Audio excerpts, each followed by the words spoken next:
درود خدمت شما، خوش اومدید به کانال یوتیوبی ما. یه داستان براتون آماده کردم از دوران حکومت یعقوب لیث صفاری. با ما باشید، بریم ادامه. شبی یعقوب لیث صفاری هر چه کرد خوابش نبرد. با خود گفت بی سبب نیست، حتما به کسی ظلم شده. غلامان را فرستاد تا در شهر بگردند، اما بازگشتن و گفتند سلطان، دادخواهی نیافتیم.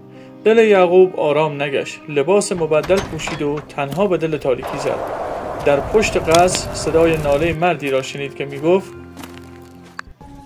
او خدایا، یعقوب در قصر آسوده نشسته و اینجا به من ستم می شود.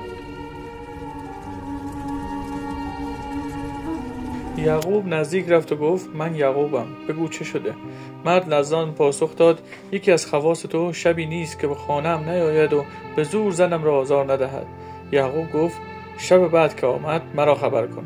سپس به نگهبانان دستور داد هر زمان این مرد او را خواست، حتی اگر در نماز بود، فوراً خبرش کنند. حتی اگر در نماز بودم بیدرنگ خبرم کنید. میفهمید؟ شب بعد همان مرد متجاوز دوباره به خانه آن بینوا رفت. مردم از او شتابان سوی قصر دوید.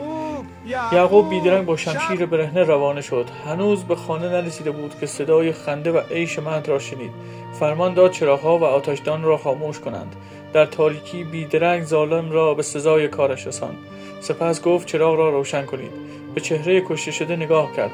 لحظه‌ای مکث کرد و بیدرنگ به خاک افتاد و سجده کرد. الحمدلله. مرد صاحبخانه با تعجب پرسید ای سلطان، چرا چراغ‌ها را خاموش کردی؟ چرا پس از دیدن صورتش سجده کردی و چرا از من نان خواستی؟ یعقوب گفت وقتی از ظلمی که بر تو رفته آگاه شدم، دانستم در زمان من جز یکی از فرزندانم جرأت چنین کاری ندارد. گفتم چراغ خاموش شود تا اگر پسرم باشد محبت پدری مانع اجرای عدالت نشود. وقتی چراغ روشن شد و دیدم بیگانه و سجده شکر به جای آوردم.